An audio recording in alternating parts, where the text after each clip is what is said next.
many communities across the state of Michigan do not have safe, clean drinking water and are finding that their drinking water sources are continually being contaminated, or that there are legacy issues around environmental justice that we're just discovering. So folks in Flint know this story very well. And in fact, our next speaker from Flint is going to tell us more about what is happening now over 5 years into the Flint water crisis. This is the People's Water Board Coalition Water Wednesday webcast for February 9th, 2022. Welcome, welcome, welcome, beloved community. We are back again with another installment of the People's Water Board Coalition's Water Wednesdays webcast. I am here today with my host, Valerie Jean Blakely. Can't forget our tech guy behind the scenes, Lou Novak, and our comment keeper, Rosalind Walker. And today we have the sheer pleasure of having Liz Kirkwood with us, who is not only the executive director of Flow for the Love of Water based in Traverse City, but she is here today to talk about a major victory in the fight for water as a human right. Thank you so much for being here today, Liz. We really appreciate you taking the time out of what we know is your busy schedule. Thank you, Nicole. Thank you, everybody at the People's Water Board. I so admire all of you and all of the incredible work that you do each and every day. Thank you. Thank you. It's really exciting to, well, first of all, I almost jumped out of my seat when I saw on your guys' Facebook page that you had actually gotten a resolution passed in Traverse City for the human right to water. It's not something that we get to celebrate every day, and something to feel hopeful for, something that we all can do. So I mean, it's a short show, so I'm going to jump right into it. You know, you want to tell us about what that resolution looks like and kind of how it came about? What kind of work had to be done? Well, as you might imagine, there's always a backstory, and it goes, you know, the amazing news was on December 6th, the city of Traverse City passed unanimously the human right to water, held in public trust, and as a defense against commodification, privatization, and financialization. And this is the, you know, the kind of the culmination of what we hope that spreads like wildfire in a positive sense across the Great Lakes region, because this is the epicenter of water stewardship, with 20% of the planet's fresh surface water.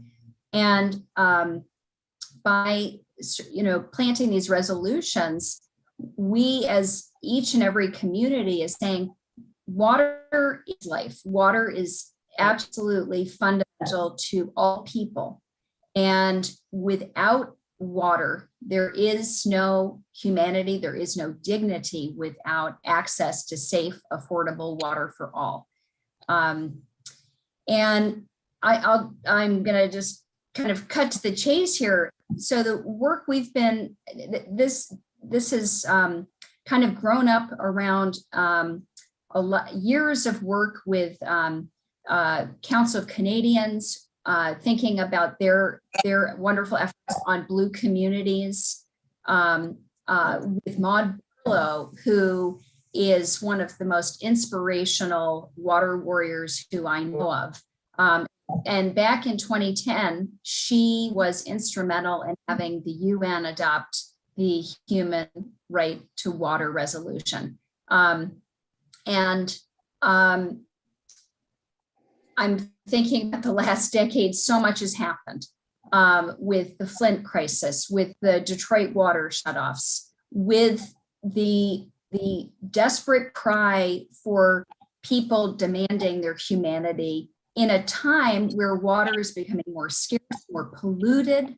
Right. And we also are seeing this huge trend of from Wall Street to privatize and financialize our water into water markets. A future water market as part of the Chicago Mercantile Exchange was created as this new financial instrument back in December of 2020. And our friends in Chicago, Commissioner Cam Davis, responded to that financialization by putting together this resolution on human right to water, public trust, and defending against commodification and financialization. And we said to ourselves, we've been doing this work. We in our little town in Traverse City, we have issues about water affordability and shutoffs, not to the extent, of course, on the scale that we see it in Detroit. We also have, collapsing infrastructure and stormwater overflows. We have days that people can't go out to the beach because there are E. coli events. I mean, who wants to come to the beautiful beaches here, right? And Cam worked with Metropolitan Water Resource District, MWRD, and passed this resolution in June. And I said, Cam, we want to do that in Traverse City. Yeah. We started talking to our officials. We started talking with other organizations. And it was this universal collective, yes, yes, we want to do this. Right. And we found the right moment. I think about, the groundwork that we all do. It's about having just one-on-one conversations about the respect that we have for each other and also for water.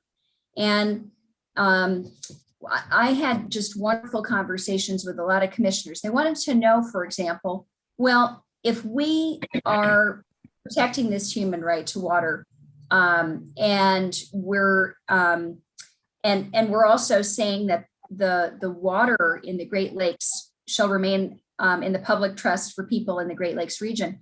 What happens when there's a humanitarian event, when people outside the basin need water? And so we got into those conversations, super important conversation. We don't have this really figured out, by the way.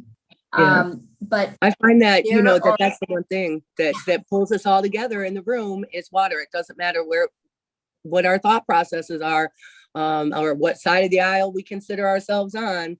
That's the one thing that pulls us all in the room. It sounds like that's exactly what happened. It is. It's the kind of unifying principle to bring everybody in. Sorry, go ahead, Nicole. Oh, no, I was in a space and I heard this same conversation come up about what happens in the event of a humanitarian situation where people outside of our basin, outside of the Great Lakes region need water. And I was shocked that people that I respected had the comment of, well, they can come here. So there's still that work of, yes, we realize that this is a human right, but people may need it outside of our region, especially with a lot of the migration that's beginning to happen because people live in areas where their water is contaminated or it's scarce. What can you say would be maybe some of the best strategies that you think to accomplish that humanitarian effort? Well, it's an enormously important and complicated question, as you might imagine, Nicole. And I'll just add that with climate change and the population growth that we are expecting in the region, this is an issue that we've got to address. So the Great Lakes Compact, which was signed into law in 2008, is a ban against diversions of Great Lakes water outside the watershed. There is a product exception and a loophole for containers 5.7 gallons or less, which exempts the bottled water industry, which is a huge issue. And then there's also a humanitarian exception.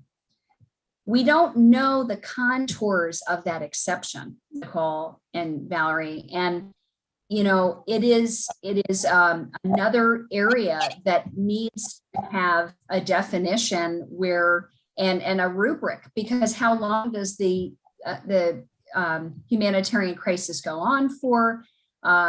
It certainly does not allow Arizona to put a pipeline in the Great Lakes and just, flip on the switch. But as a region, there is not enough robust conversation about this. And I think maybe in part because we're also struggling as a region with crumbling aging infrastructure. And we need to do a better job to make sure that our people here in this region have access to safe, affordable water. And what I'll say is that, so this resolution, what is a resolution, right? It is an affirmation where a community says, this is what we stand for. These are the values that define us and shape us, as we are now receiving federal funds to rebuild our drinking water systems, our sanitary systems, to deal with massive flooding from stormwater, and high lake levels also.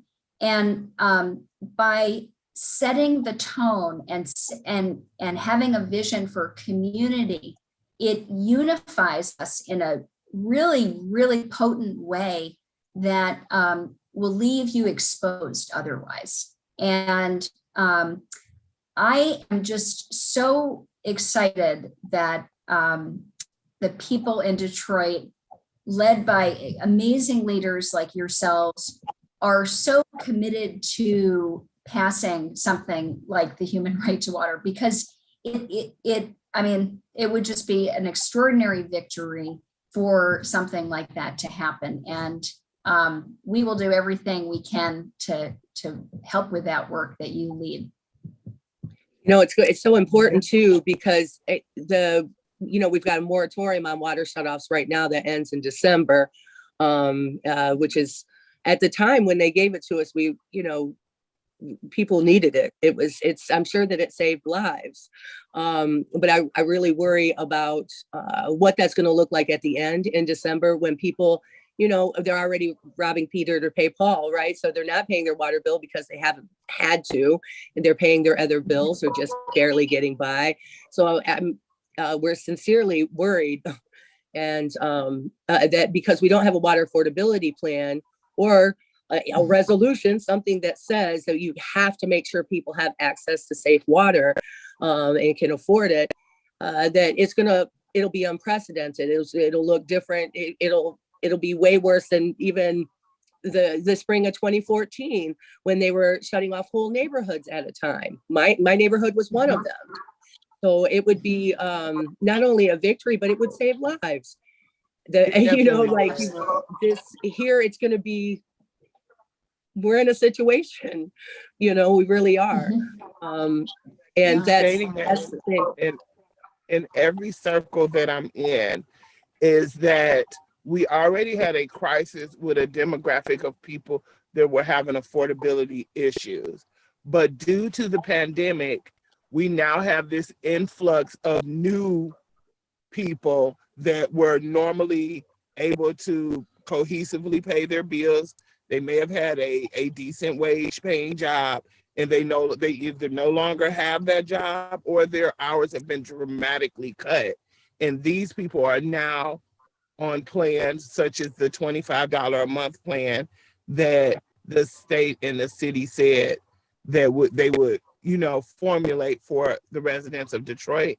And they may be faithfully paying their $25 a month, but it's not addressing the arrearages that are continuing to pile up each month. And we're going to have this new influx plus the regular demographic that was already having affordability issues coupled together when December comes.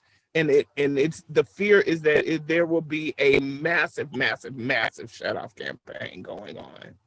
And I think that would be just very, very detrimental to the city and the state as well, because I see us losing a tremendous amount of people because of it.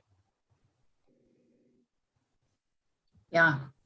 I mean, that what you both are describing is just weighs so heavy with me. And I still find myself shocked to know that I live in a state where we have had water shutoffs and that, you know, in the future may still have that.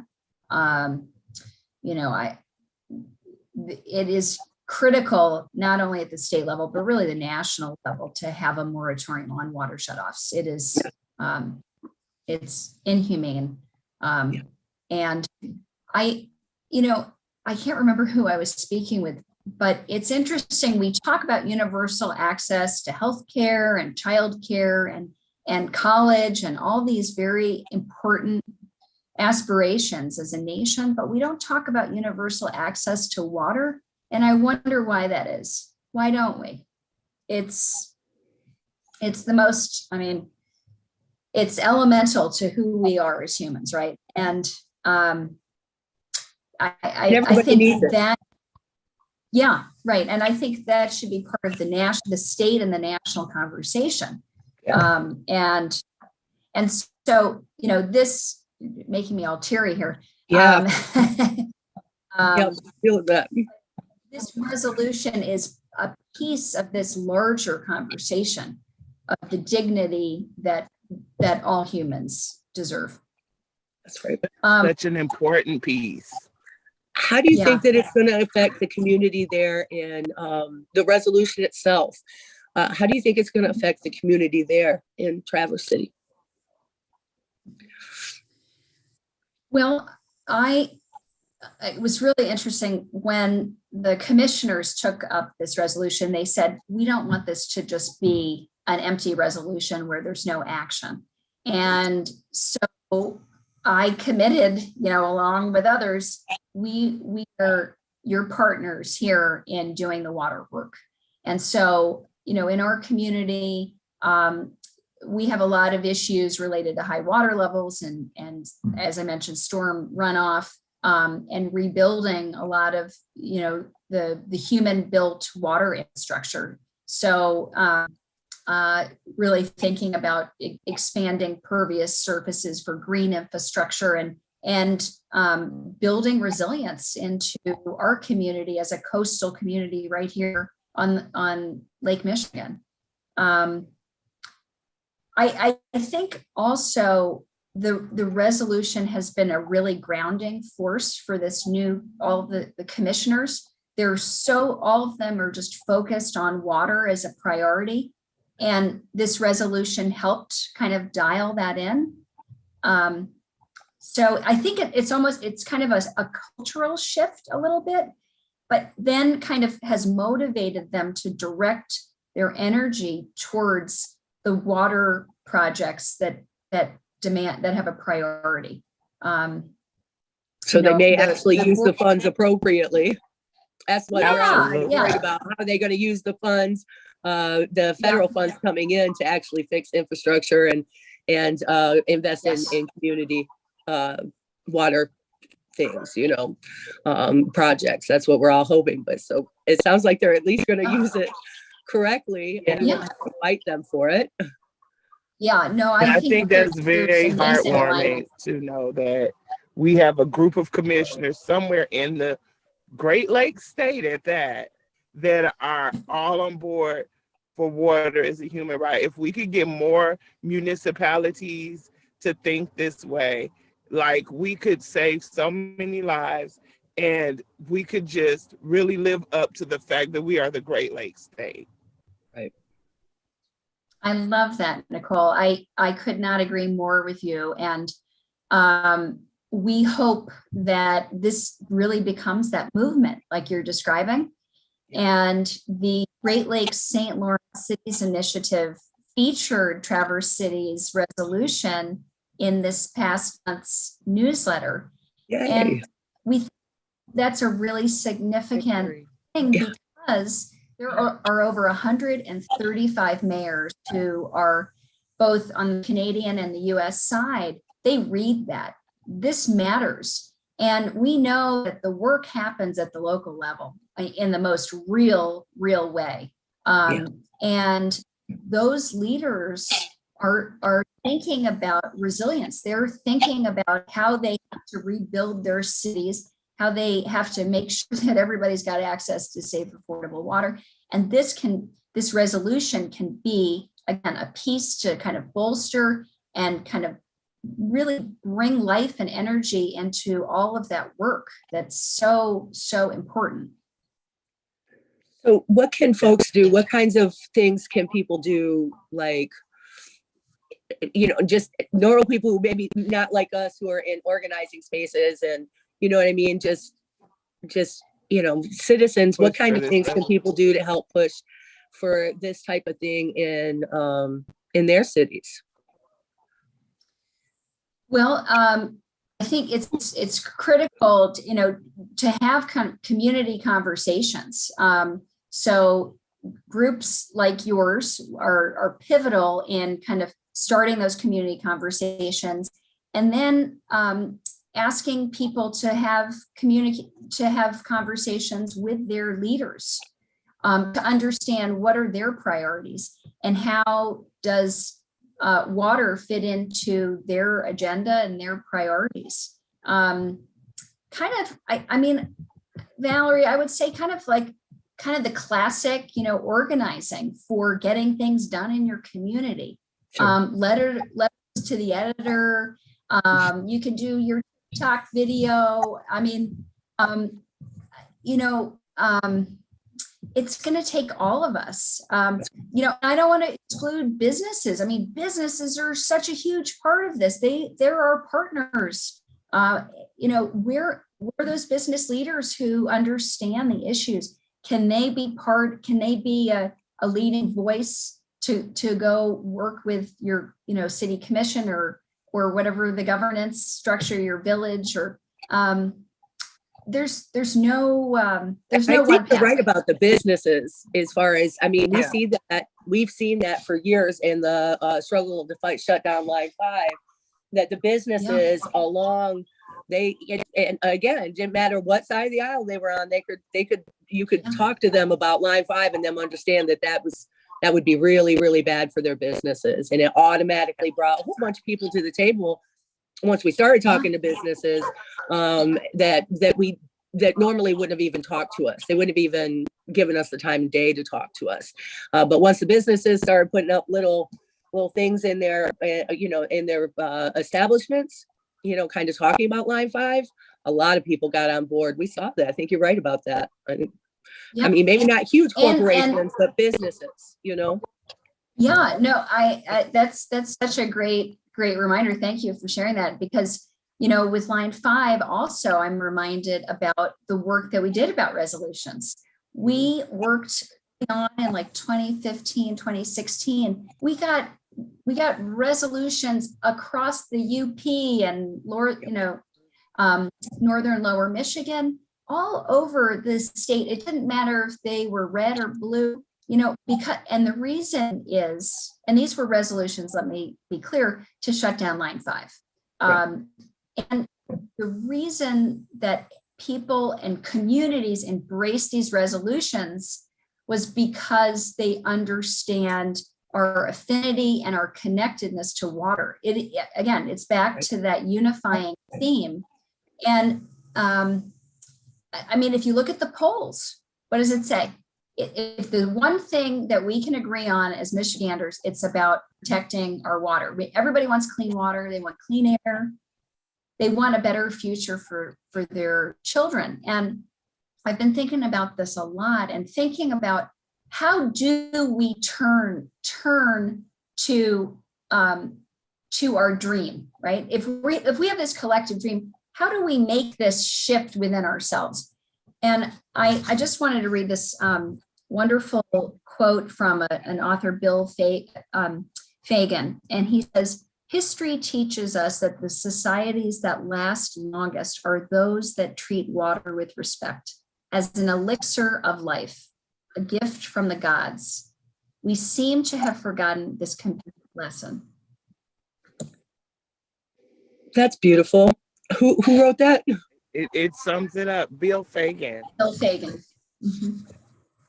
I have to. And that sums it up in a nutshell. I'm gonna find that and share it. It's beautiful. I love the thought of it. Life-giving elixir. That's right. We And that's don't, exactly what it is. somewhere along the line, we lost that it was, that it was a special gift, and it's a part of all of us, and it's living and all of those things, Well, I'm so happy about the resolution, and I can't wait for us to really sit down and kind of start unpacking what that looks like here in Detroit. We're gonna have to do it pretty soon. We're working on a campaign to get the water affordability plan pushed this year, no matter what. We simply can't, as a community, go through mass water shutoffs again. It's just not an acceptable. It would destroy our community. Yeah. No. It's just not an acceptable outcome. And so this is so hopeful, and it feels so good to have this conversation. We talked to Maude Barlow a few weeks ago, and Yes. so good about dropping little bits of hope throughout, even though we're talking about some of the hardest stuff, for all of us to deal with.